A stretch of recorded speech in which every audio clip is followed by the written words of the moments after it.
Good day sa ating lahat mga kaibigan. Andito na naman tayo sa ating Mercado Official na channel po.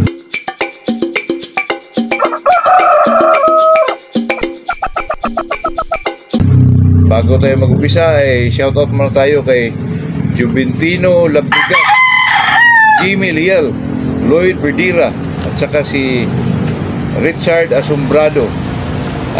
Talagang ito sa atin mga kaibigan ay talagang ano lang po, kasiyahan, enjoyment. Sa atin lang dito ay nilahad na natin kung ano yung mga ginagawa natin dito sa Manukan. Katulad nito mga kaibigan, ang topic ko kasi sabi niya, ang manok daw nila talagang matapang ako, pero pag dinala sa bunga ng mga kaibigan, talagang hindi na maglaban po. May mga manok talagang ganyan mga kaibigan, lalo na pag medyo bata pa. May manok ako dati mga kaibigan, pag dinala ko sa kapitbahay, ayaw talaga maglaban po. Ang tawag namin dyan mga kaibigan ay balay-balayon. Hindi ko lang alam kung ano sa Tagalog tawag dyan, basta sa Bisaya po ay balay-balayon ba. Pag dinala mo sa ibang lugar ay talagang hindi maglaban po.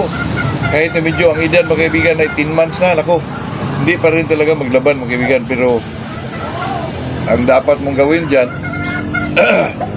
ano mo mga kaibigan, medyo sanay mo lagay mo sa fry pit, lagyan mo ng inain, saka ano mga kaibigan, yung ipalabas mo talaga yung tapang na isang manok. Kumbaga mga kaibigan ay i-enhance mo kanyang testosterone level ng isang manok mga kaibigan.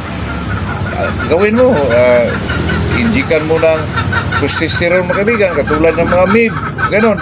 Tapos ihalo mo sila sa mga babae, inain.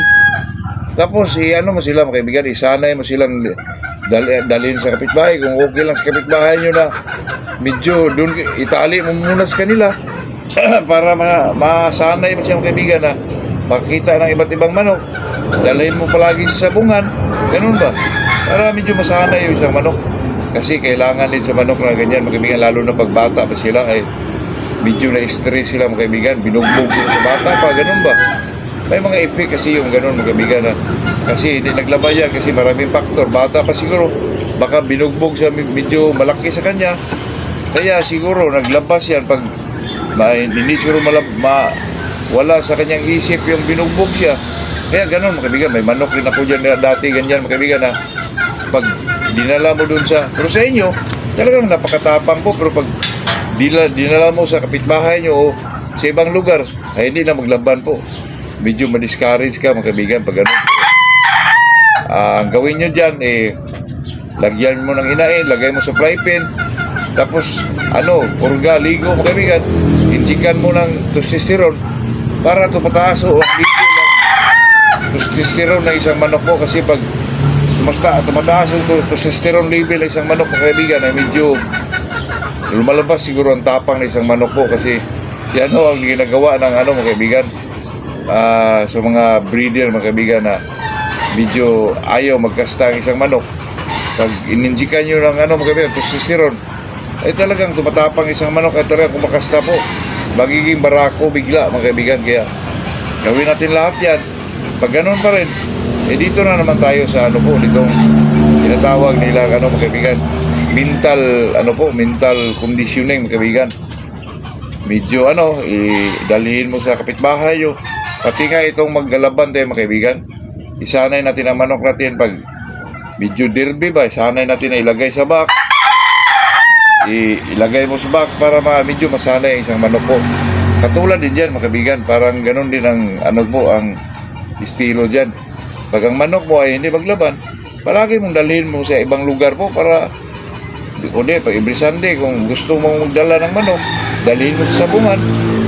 Palagi mong inilabas yan, lagay mo sa limber, dalhin nyo sa kapitbahay nyo para talaga masanay siya sa ibang manok po. Kasi ang manok naman talaga mga kaibigan, katulad dati pag medyo ang manok ko mga kaibigan ay tumatakbo sa bitaw mga kaibigan, talaga ilagay ko yan sa kulungan po, ikulong, lagyan ng sako mga kaibigan na para hindi siya makakita ng ibang manok po. Pagdating ng isang week mga kaibigan, napakatapang ulit.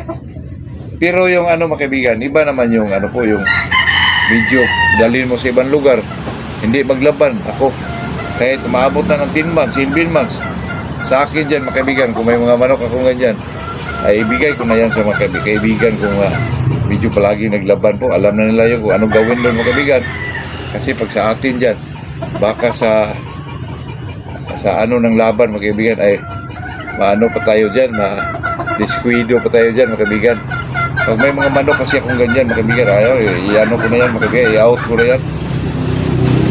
Pero pag pag gusto mo talagang bigyan siya ng ano po, yung parang lunas mga kaibigan, ayun lang po, palagi mong dalhin sa medyo mataong lugar, palagi mong dalhin sa kapitbahay mo o dalhin mo ba sa sabungan para medyo masanay isang manok po.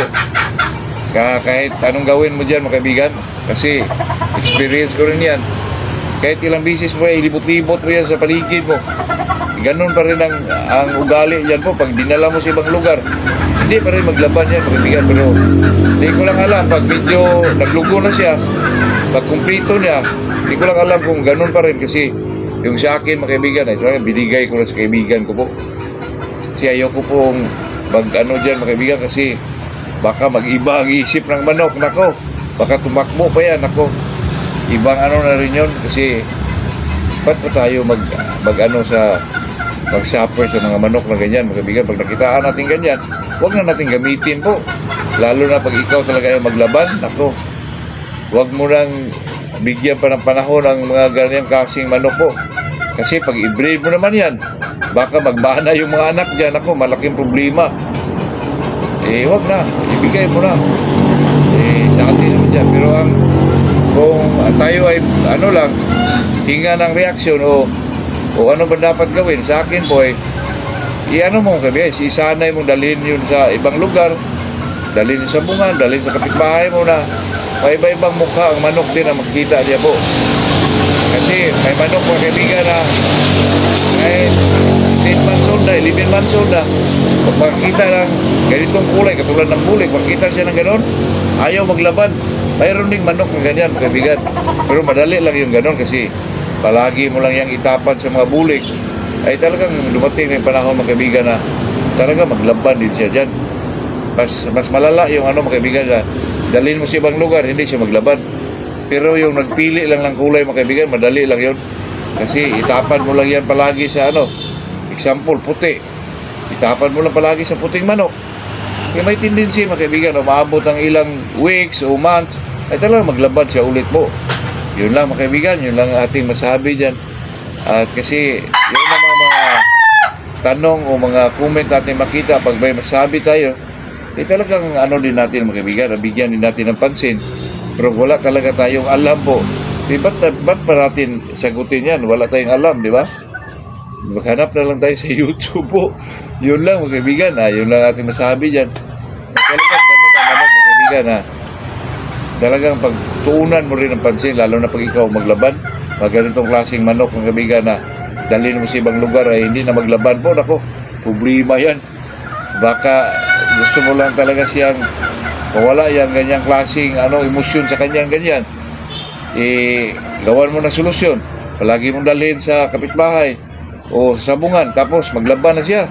Pagdating na kaibigan na ilaban mo na, masugatan, ako, doon ang problema. Kung tumakbo yan, ako, malaking, mas dumubli pa yung problema mo kaibigan. Kaya sa akin dyan mga kaibigan, ipamigay ko na lang po para wala na tayong magiging pa, di ba? Pero pag solusyon, ganun lang talaga ang gawin natin kaibigan. Isanay natin dalhin sa iba't ibang klaseng lugar po para medyo masanay yung manok. Pero yun lang ang problema mga kaibigan, pag medyo masanay na, pag medyo masugatan na, iba naman yung mga manok na ganyan mga kaibigan. Kung i-breed mo, baka mag-amana pa dun sa mga anak, nako, mas lalong problema yun, di ba? Sana mga kaibigan nag-enjoy kayo sa ating pinag-usapan kahit hindi. Good morning sa ating lahat po. Magandang umaga po.